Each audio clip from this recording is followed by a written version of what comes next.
Now, I would like to introduce Dr. Chino Agarwal, ma'am, a renowned psychologist and psychotherapist, trustee and research head of HEMA Foundation, and director of Feeling Minds. Ma'am is an international affiliate of American Psychological Association, internationally listed ACT practitioner, professional member of ACBS worldwide, and professional member of IASP, an advanced RECBT practitioner for adults, children, and adolescents, and trained and certified by Albert Ellis Institute, New York.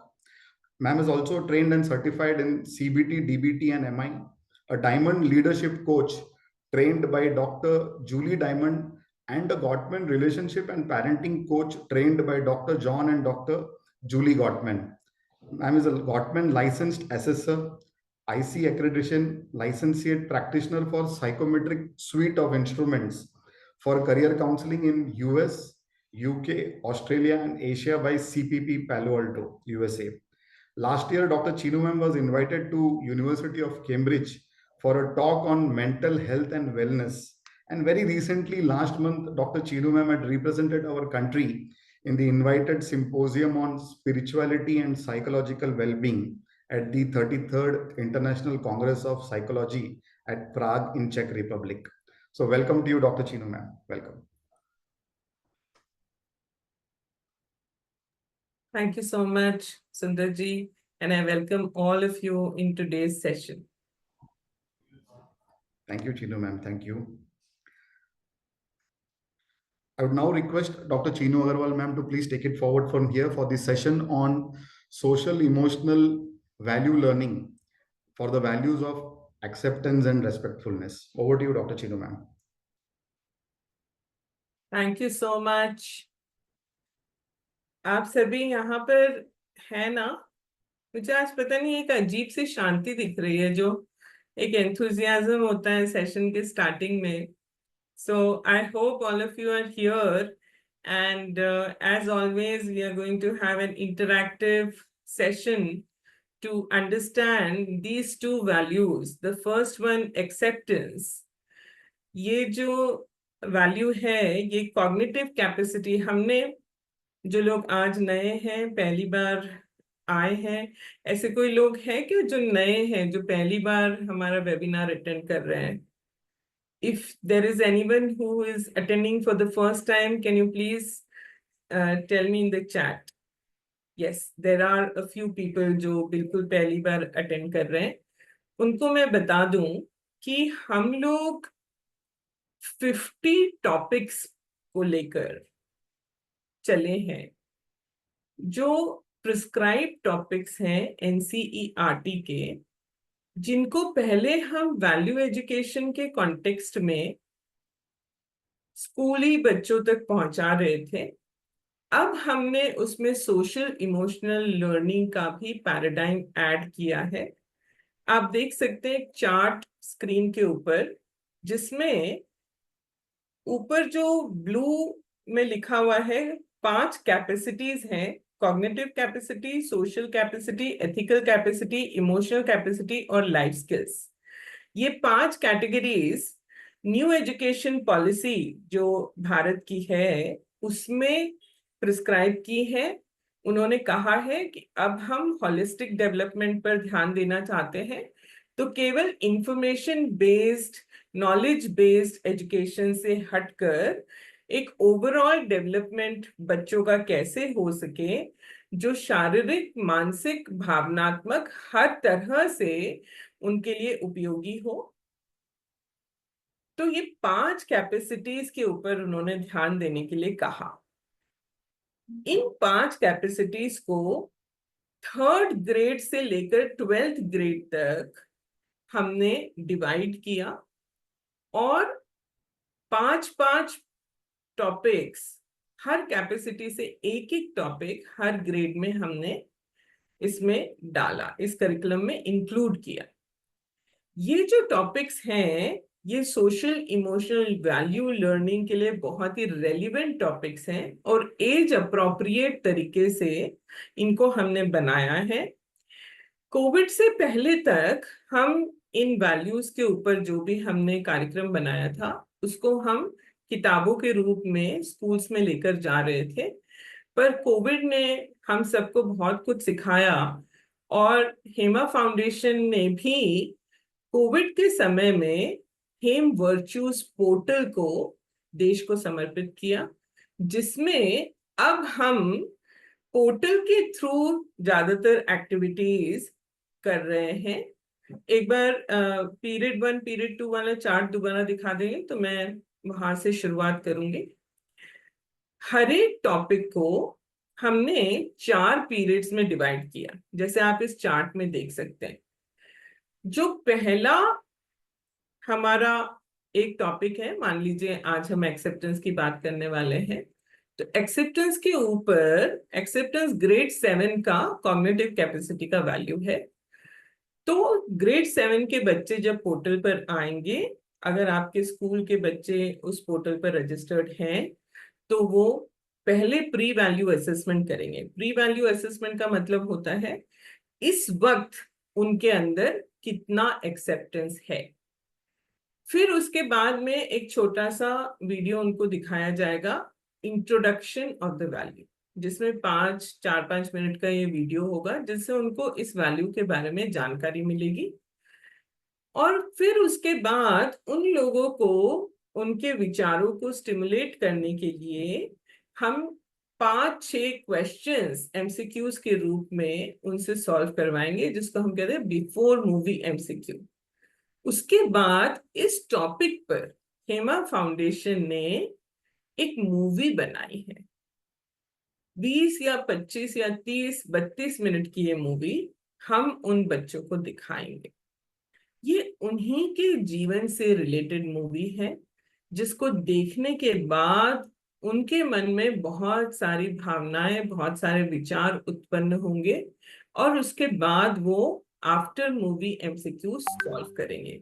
ये movie किस तरह की होती है, हम acceptance का ही promo देखकर जरा समझते हैं। अरविंद, आप एक्सेप्टेंस का प्रोमो जरा चलाएंगे।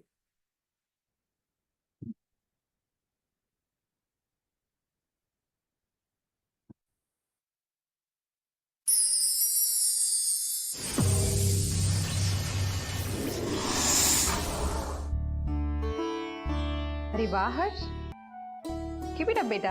Thank you ma'am. आज तो तुझे हरा कर ही रहूंगा। देखते हैं। हर्ष के शॉट से कोई नहीं बच सकता साहिल। इसके हाथों में तो जादू है यार, इससे कोई नहीं बच सकता। अरे मैंने बोला ना कि आज मैं बैठूंगा, तो उठ यहाँ से। नहीं उठता। बोल क्या करेगा? नहीं उठेगा। नहीं उठूंगा। अरे क्यों झगड़ रहे हो? कोई बात होती है झगड़ा नहीं। साहिल, समझो, रितेश, अरे पीछे आओ, पीछे आओ। अरे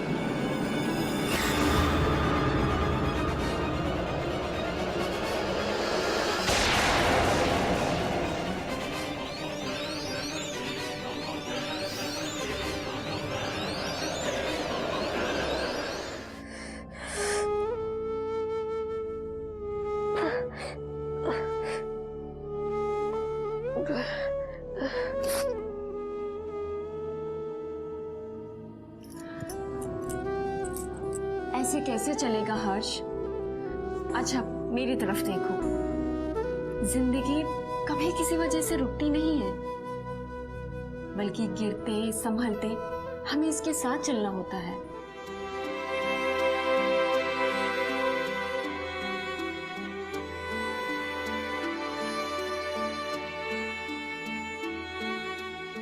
ये देखो कितना अच्छे से लिखा है हर्ष ने। ये भी तो इसी क्लास में पढ़ता है ना? मुझे सबके हैंडराइटिंग ऐसे चाहिए, ठीक है?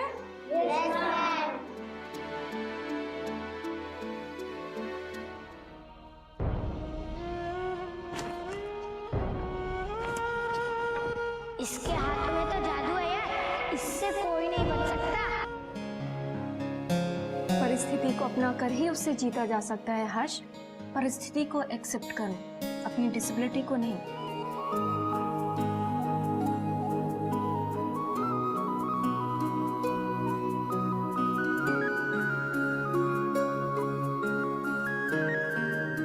नेक्स्ट मंथ से फाइनल एग्जाम से स्टार्ट हो रहे हैं।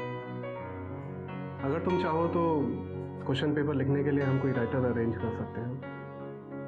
नहीं सर, क्वेश्चन पेपर तो मैं खुद ही लिखूंगा। Are you sure? Yes sir.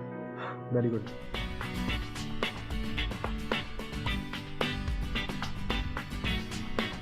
Ma'am, हो गया।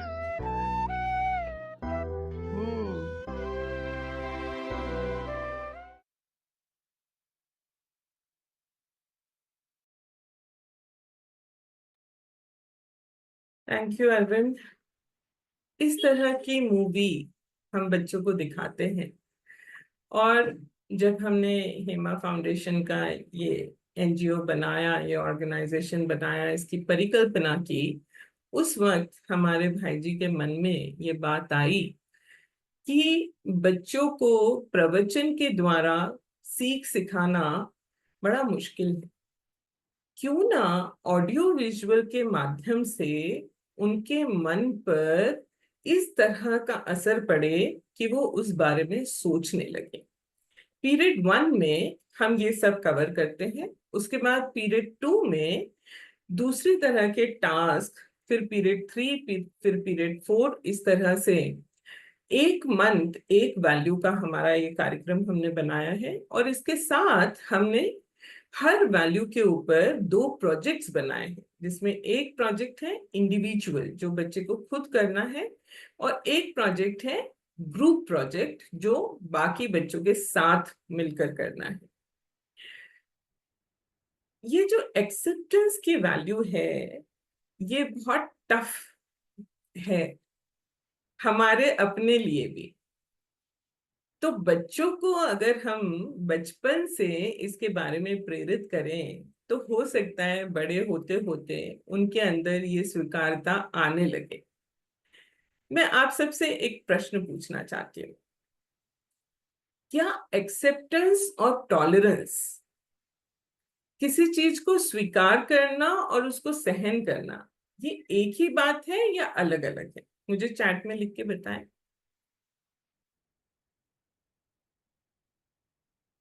एक ही बात है या अलग अलग? डिफरेंट। Both are different. पर कभी कभी हमें ऐसा लगता है कि किसी को सहन करना मतलब उसे एक्सेप्ट करना होता है। एक्सेप्ट करना एक्चुअली मन से, दिल से किया जाता है। और एक्सेप्टेंस मनोविज्ञान में हम ये कहते हैं एक बहुत ही बड़ा एट्रीब्यूट है, जिसके चलते हम भावनात्मक तौर से बैलेंस्ड रह सकते हैं। एक्सेप्टेंस 3 प्रकार का है। देखिए, मेरी स्क्रीन मैं आपसे शेयर कर रही हूँ।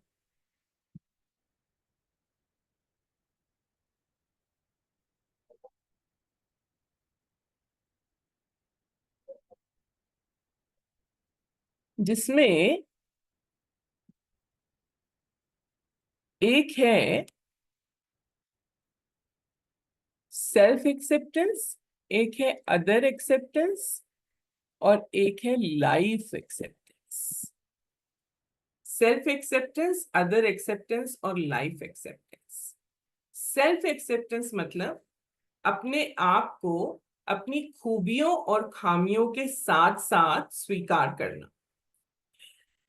बच्चे जब आप देखते हैं, जैसे जैसे वो थोड़े से बड़े होने लगते हैं, अपनी बॉडी इमेज के लिए बड़े कॉन्शियस हो जाते हैं। और कुछ बच्चे ये सोचने लगते हैं अपने आप में कि मैं काला हूँ, या मैं गोरा हूँ, या मैं मोटा हूँ, या मैं पतला हूँ, या मेरी हाइट कम है, या मेरी हाइट बहुत ज्यादा है। ऐसे बहुत सारे कॉम्प्लेक्स से वो घिर जाते हैं। कई बच्चे सोचने लगते हैं कि मैं पढ़ाई में अच्छा नहीं हूँ, या मुझे बोलना नहीं आता, या मैं स्पोर्ट्स नहीं खेल पाता हूँ। और वो अपने अंदर एक इंफीरियोरिटी कॉम्प्लेक्स को जनरेट कर लेते हैं। आप सबसे मैं पूछना चाहूंगी, सेल्फ को लेकर आप सब में से कितने लोगों ने इस इंफीरियोरिटी कॉम्प्लेक्स को अपने बचपन में महसूस किया है? कुछ लोग जो अपनी कहानी शेयर करना चाहें एक्सेप्टेंस को लेकर। डॉक्टर श्रीकांत मेरी शहर से हैं, आगरा से। डॉक्टर श्रीकांत को मैं इनवाइट करूंगी, वो हमसे शेयर करें अपनी कहानी। उनको हाईलाइट कीजिएगा जरा। अक्सर किया है, बहुत सारे लोग बता रहे हैं कि सबने किया है, वंदना जी, सुनीता जी। हम सबकी कहानी सुनना चाहेंगे पर इतना समय तो होगा नहीं। कुछ और तरीका करते हैं कि हम एक मेल आईडी पर सबकी स्टोरीज इनवाइट करते हैं कि सबने किस तरह से इस कॉम्प्लेक्स को फील किया और ओवरकम किया। ये हमारे बच्चों के लिए बहुत प्रेरणादायी हो सकती है, हमारी अपनी कहानियां। अरविंद, आप डॉक्टर श्रीकांत को हाईलाइट कर पा रहे हैं? Yes ma'am. हेलो, नमस्कार मैम। नमस्कार, मैं आपको देख नहीं पा रही हूँ। Ma'am, I am sitting in the academy. अच्छा, you But cannot. no, but still I may manage my all the things. जी जी Uh, जी, तो आप मुझे बताइए। मैम, एक्चुअल में I used to study in the one of the colleges that I was in 7th class. हम्म तो उस समय सब बच्चों के पास बढ़िया शूज रहते थे हम्म और अच्छा काम रहता था, and I hmm did not have the good shoes. Hmm और उसकी वजह से मेरी हाइट भी, मैं फुटबॉल खेलते थे मैम, एक्चुअल में आगरा में फुटबॉल उस हम्म समय that time very popular. Hmm और I was the student of GIC Agra. Hmm तो मींस जो हाइट थी और वो लंबे लंबे तगड़े तगड़े लड़के थे, तो हम्म मुझे अंदर से बड़ा दुख लगता था। और खेलने के बाद मैं घर पे जरूर ये बोलता था, when will I get that kind of height. So hmm I used to discuss with my eldest sister. Hmm तो उन्होंने बताया ये सब जेनेटिक होता है। हम्म और she has happened to be my first teacher too. अच्छा। ये, हाँ हाँ, ये जेनेटिक होता है, परेशान मत हो, और यू विल गेट सक्सेस। लेकिन मैम, अंदर ही अंदर मुझे लगता था कि मैं उन लोगों से शॉर्ट हाइटेड हूँ, हम्म और मेरा मेरे लिए ये कहीं ना कहीं ये हिंड्रेंस है। तो मैंने ये अपने टीचर को डिस्कस की। मैंने hmm sorry, I openly spoke to my teacher कि हम्म सर, इन्हीं लोगों का सिलेक्शन हो जाएगा सर, मेरा नहीं होगा, क्योंकि मंडल हम्म पे सिलेक्शन होना था। हम्म तो उन्होंने कहा अच्छा खेलो यार, हाइट की क्या दिक्कत है, सचिन देखो कितना अच्छा खेलता है। मैंने, सर हम्म वो तो क्रिकेट है। हम्म हम्म तो वो भी कुछ नहीं बोले। लेकिन हम्म। मैम, हम लोग भाई खेले और हम लोग जीते, और मेरे सिलेक्शन भी हुआ मंडल टीम में। अरे मंडल टीम वाह के वाह। बाद फिर मेरा जो है स्टेट टीम में हुआ। हम लोग एटा जीआईसी में वहां पर जाकर के पूरा मंडल की टीमों से जीत के आए। फिर हम्म वहां से आगरा से 6 लोगों का सिलेक्शन हुआ था, I was one of them. मेरे वाह। कोच बीके शर्मा सर और Ashok Baghel sir from GIC Agra. तो वेरी गुड, वो वंडरफुल। सर की बात मुझे आज तक लगती है, ये अंदर के इंट्यूशंस होते हैं, इनसे कोई बिल्कुल, कॉम्प्लेक्शन नहीं आना चाहिए। लेकिन मैम वो आता था, वो लेकिन आता आता था। है बिल्कुल। अब जी, मैं आता था। आपको बताऊं, आपकी तो आपका कॉम्प्लेक्स शॉर्ट हाइट को लेकर था, मेरा कॉम्प्लेक्स ज्यादा हाइट को लेकर था। क्योंकि मैं इतनी लंबी थी तो हमेशा पीटी में पीछे खड़े रहना है, क्लास में बैक बेंच पर बैठना है। और इस हाइट की वजह से आपको कोई स्टेज पे किसी डांस परफॉर्मेंस में लिया जा रहा है तो भी आप सबसे पीछे हो। तो मेरा क्या हुआ, पोस्चर ही ऐसा हो गया कि मैं थोड़ा झुक के चलने लगी और एक जी, हम्प सा मेरी कमर में आने लगा। शादी के बाद मेरे हस्बैंड ने मुझे ये कॉन्फिडेंस दिलाया कि अरे, अच्छी हाइट तो अच्छी होती है, देखो सुष्मिता सेन को देखो, ऐश्वर्या राय को देखो, कितने कॉन्फिडेंस से वो चलती है। इतनी अच्छी हाइट तो किसी को मिलती नहीं है जितनी तुम्हारी अच्छी हाइट है। मैं हमेशा फ्लैट चप्पल पहनती थी, कभी मैं हील्स नहीं पहनती थी। तो ये सारी मन की बात हुई ना। देखो, आपको शॉर्ट हाइट को लेकर हुआ, मुझे उसका बिल्कुल उल्टा। ग्रेट ऐसे मैम। ही जो बच्चे हैं उनको इतने सारे कॉम्प्लेक्सेस बचपन से आ जाते हैं। अगर ये एक्सेप्टेंस का प्रोजेक्ट हम उनको करवाएं, जहां पर जो पहला प्रोजेक्ट है वो सेल्फ एक्सेप्टेंस को लेकर है। सेल्फ एक्सेप्टेंस में हम उनसे एक लिस्ट बनवाएंगे एक वर्कशीट में, जिसमें हम लिखवाएंगे what are the things that you like about yourself and what are the things that you dislike about yourself। तो अपने आप वो निकल के आएंगी चीजें उनके मन से, ये चीजें ऐसी हैं जो मुझे अपने बारे में अच्छी लगती है। पहली बात तो उनको ये सोचने में बड़ी देर लगेगी कि मुझे अपने बारे में अच्छा क्या लगता है, क्योंकि ऐसी हमारी चर्चाएं होती नहीं है। हम अपने बारे में ये सोच ही नहीं पाते कि अच्छा क्या है। वीकनेसेस बहुत जल्दी हम उजागर कर देते हैं, पर स्ट्रेंथ्स हमें पता ही नहीं होती खुद की। तो पहली बात तो स्ट्रेंथ्स के बारे में सोचेंगे, अपनी पॉजिटिव क्वालिटीज के बारे में सोचेंगे, तो पहला फायदा तो ये होगा। दूसरा, उनके अपने कॉम्प्लेक्सेस हमें पता चल जाएंगे कि I dislike these things about my self. उसके बाद हम उनको एक और एक्टिविटी कराएंगे, इसी प्रोजेक्ट में एक वर्कशीट हम उनको कराएंगे, जिसमें एक सेरेनिटी सर्कल हम उनसे बनवाएंगे। मैं व्हाइट बोर्ड शेयर नहीं कर पा रही हूँ, दिख रहा है क्या आपको मेरा व्हाइट बोर्ड? Yes ma'am. जी। सो फॉर एग्जाम्पल, मैंने बोला कि मुझे मेरी हाइट पसंद नहीं है, या मुझे मेरा कॉम्प्लेक्शन पसंद नहीं है।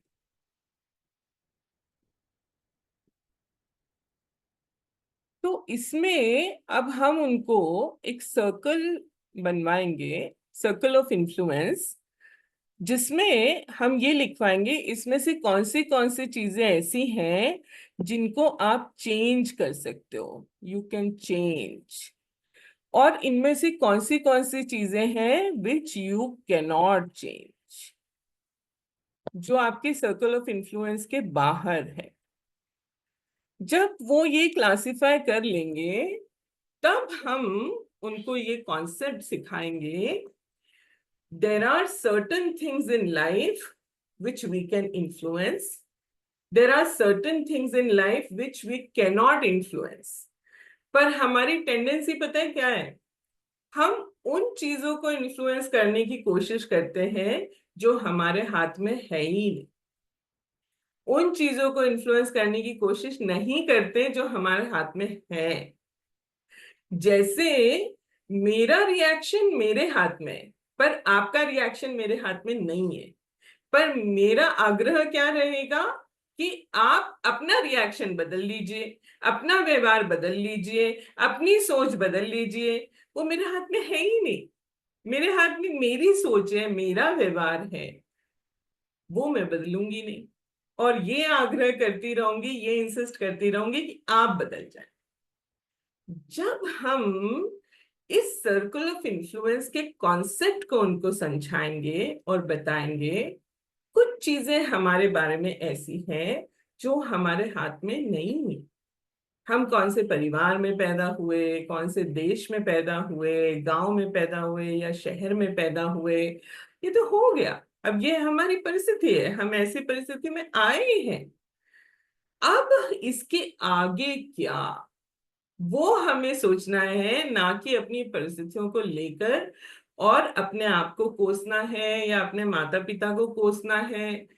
फिर उसके बाद एक और चीज जो मुझे बहुत महत्वपूर्ण लगती है बताना, वो ये है, मान लीजिए आपके कहने से, आपकी खुशी के लिए, आपको खुश करने के लिए, आपका अप्रूवल लेने के लिए मैंने उन चीजों को चेंज करने की कोशिश की जो मेरे लिए करना बड़ा मुश्किल था। मान लीजिए मेरी हाइट ज्यादा है, इसका कॉम्प्लेक्स था।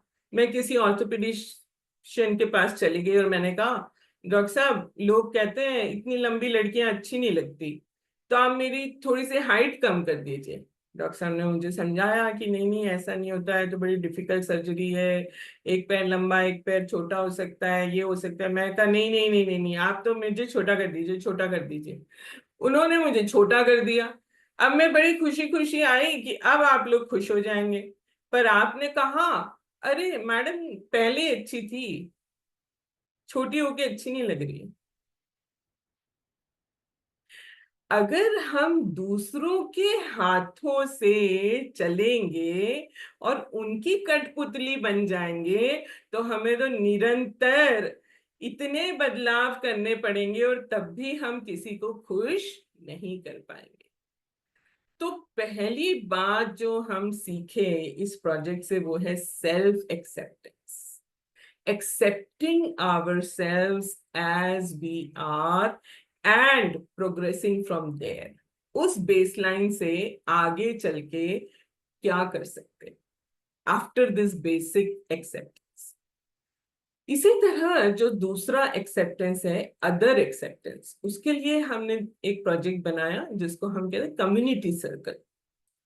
इसमें स्कूल में क्लास में आपने 4-4 5-5 बच्चों के ग्रुप्स बनाए। उन ग्रुप्स में बच्चों ने एक दूसरे का इंटरव्यू लिया। इस इंटरव्यू में बच्चों ने पता किया आप किस घर से आते हैं, आपके घर में कौन सी परंपराएं हैं, कौन से त्योहार मनाए जाते हैं, आपके माता पिता क्या करते हैं, आपके कितने भाई बहन हैं, आपके घर में किस प्रकार का खाना बनाया जाता है। ये सारी बातें एक दूसरे के बारे में जानी और देखा कि कितनी विविधता है, कितनी डाइवर्सिटी है, पर फिर भी we can live happily under the same roof। We can accept each other as it is without wanting to change anything about each other। देखिए मैंने कहा था ये वैल्यू हमारे लिए भी बहुत जरूरी है। हम हस्बैंड वाइफ में भी मैंने देखा है, अक्सर कपल काउंसलिंग में करती हूँ और वैसे भी आपका भी अनुभव होगा, जब हमारी शादी नहीं हुई होती तो एक दूसरे को हम बहुत पसंद करते हैं, पर जैसे ही शादी हो जाती है उसके बाद एक दूसरे की कमियां नजर आने लगती। तो हम क्या बोलते हैं कि देखो तुम ये वाला कलर मत पहना करो, ये तुम्हारे ऊपर अच्छा नहीं लगता, ये वाला पहना करो, शर्ट मत पहनो, टी शर्ट पहनो, ऐसा करो, ऐसे बाल बनाओ, ये करो, वो करो। और उसके बाद हम बोलते हैं तुम तो वैसे रहे ही नहीं जैसे पहले थे। जब हमने ही यही सोच लिया है कि एक दूसरे को हमेशा छीटाकशी करते रहे, एक दूसरे की गलती निकालते रहे, एक दूसरे को बदलने के लिए मजबूर करते रहे, तो कहीं ऐसा ना हो कि वो ओरिजिनल पर्सन जिसको आपने पसंद किया था, चाहा था, वो ही बदल जाए। इस अदर एक्सेप्टेंस को जब हम सीखेंगे तो ये केवल टॉलरेंस नहीं होगा, केवल सहन करना नहीं होगा, दिल से मन से एक दूसरे को मानना होगा। और जब हम मानने की बात करते हैं तो हम अपनी नेक्स्ट वैल्यू की बात करेंगे, रिस्पेक्टफुलनेस की। मानना, रिस्पेक्ट मतलब सम्मान, सम्मान मतलब सममान। जैसा मैं अपने आप को मान देता हूं, अपने आप को वैल्यू देता हूं, अपने आप को रिस्पेक्ट देता हूं, बिल्कुल वैसा ही मैं आपको भी मानता हूं, आपको भी वैसा ही रिस्पेक्ट देता हूं, आपको भी उतनी ही वैल्यू देता हूं। इसको तो हम कहेंगे अदर एक्सेप्टेंस। जब हम कम्युनिटी सर्कल की एक्टिविटी करेंगे, ये प्रोजेक्ट करेंगे अपने क्लासरूम्स में, तो हमको ये समझ आएगा कि जो बच्चे एक दूसरे को चिढ़ाते थे, एक दूसरे को बुली करते थे, एक दूसरे के बारे में अनाप शनाप बोलते थे, एक दूसरे के ऊपर हंसते थे, उनके व्यवहार में बदलाव आने लगेगा। वो अपने ऊपर और दूसरे बच्चों के ऊपर गर्व महसूस करने लगेंगे और इस विविधता को स्वीकारने लगेंगे। तो ये जो 2 प्रोजेक्ट्स हैं ये हमने एक्सेप्टेंस के लिए बनाए, एक इंडिविजुअल और एक ग्रुप। इनमें समझने में आपको कोई डिफिकल्टी, कोई प्रश्न हो तो आप मुझे बताइए। जी राधेश्याम जी, सम्मान। अब हम चलते हैं रिस्पेक्टफुलनेस पर। इससे पहले कि मैं रिस्पेक्टफुलनेस की बात करूं, अरविंद से रिक्वेस्ट है कि वो इसका प्रोमो हमें दिखाएं।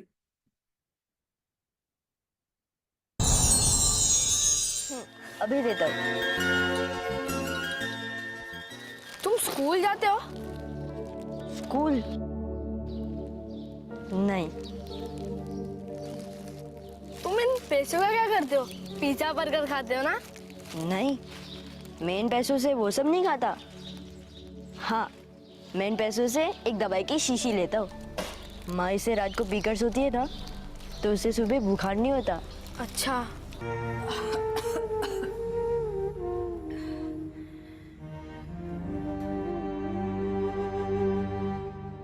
आयुष, बेटा थोड़ा वॉल्यूम कम कर लो, मेरे सर में बहुत दर्द हो रहा है। मम्मा, तो आप अंदर बेडरूम में चले जाओ ना, मेरे फेवरेट सॉन्ग्स आ रहे।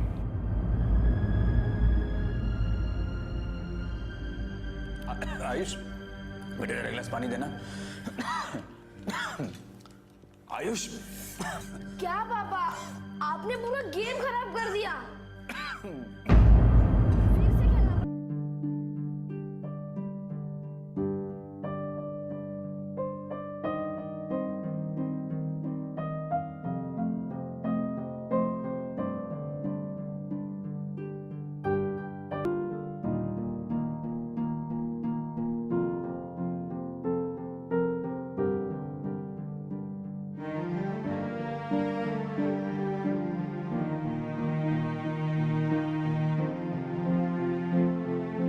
पापा, ये है राजू।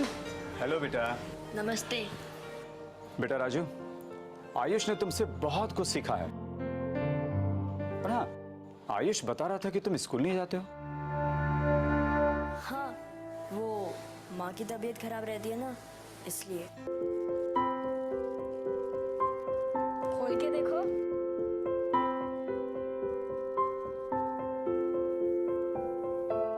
School uniform. हाँ बेटे, अब कल से तुम भी आयुष के साथ स्कूल जाओ, ठीक है?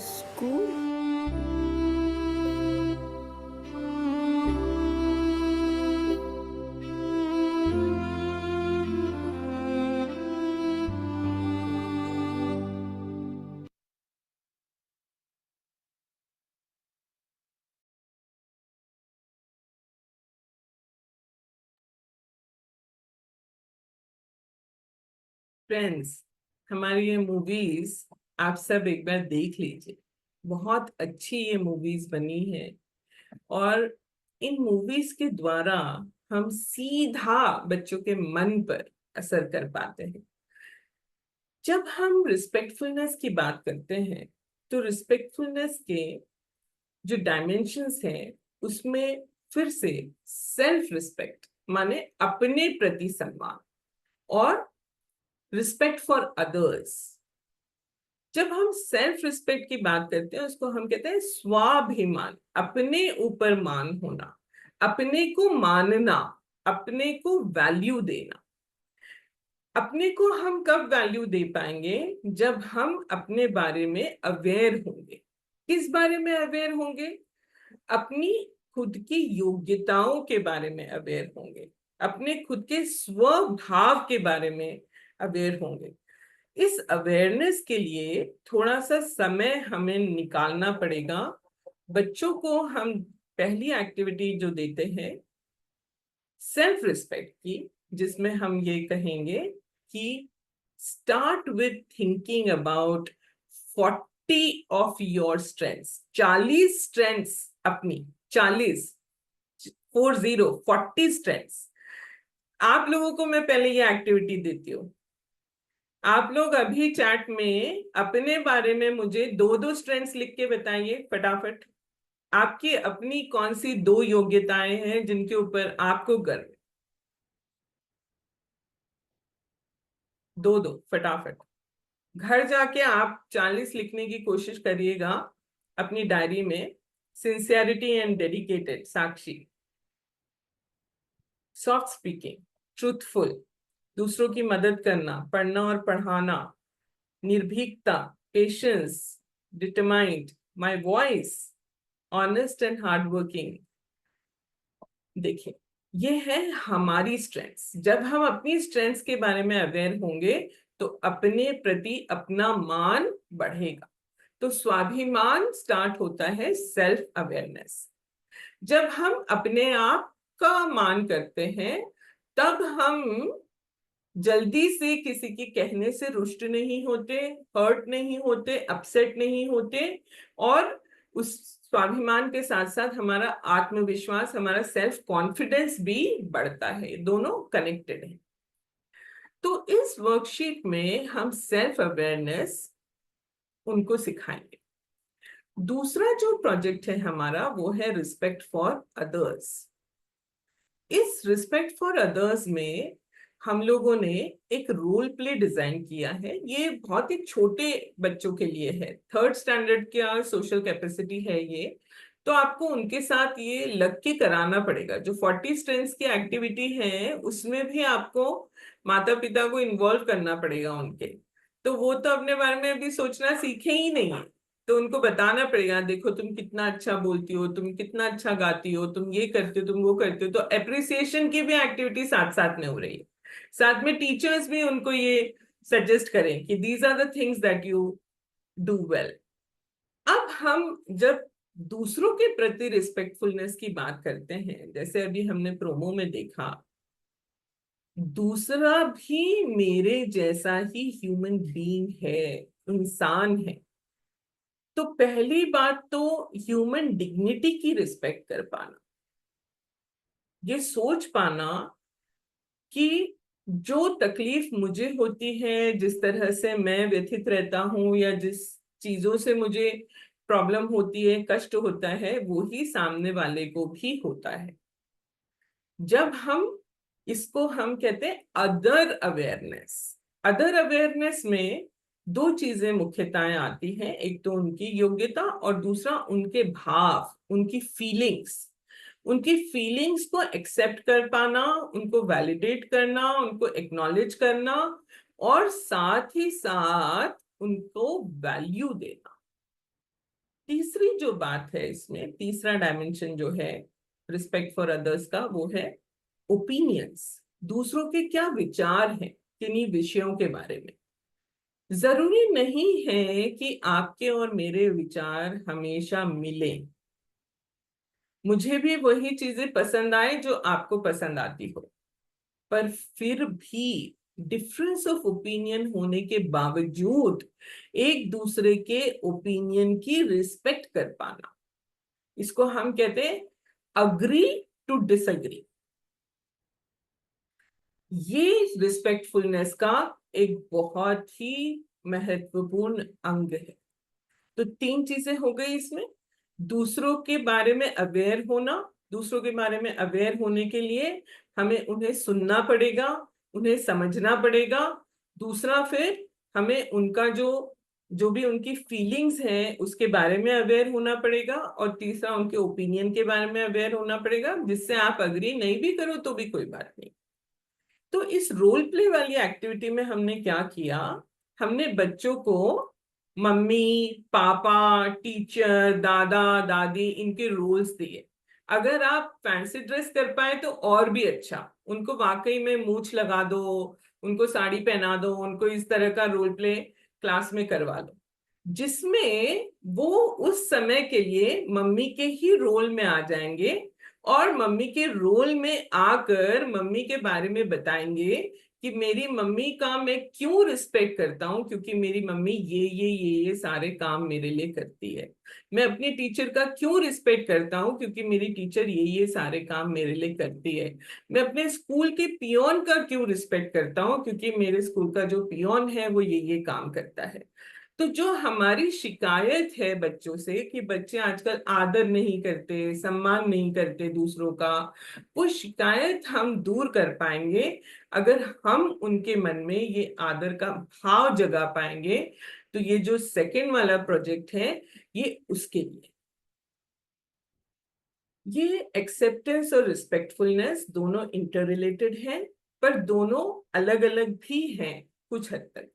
ये 4 प्रोजेक्ट्स मैंने आपको बताए, 2 इंडिविजुअल और 2 ग्रुप। जब आप बच्चों से ये करवा लें, उनके फोटोज, उनके वीडियोस आप अपलोड कराएं हमारे पोर्टल पर। इस साल से हेमोत्सव में जो अवार्ड्स दिए जाते हैं उसमें अच्छे ढंग से प्रोजेक्ट करने के भी मार्क्स जुड़ेंगे। तो इसको ध्यान में रखते हुए आप इन प्रोजेक्ट्स को अच्छी तरह से कराएं। यही मेरी आप लोगों से आशा है, रिक्वेस्ट है, अपील है। Thank you so much. नमस्कार। Thank you very much, Dr. Chino ma'am, for helping all of us understand about the values of acceptance and respectfulness, and also related social emotional value learning project. Thank you very much, Chino ma'am.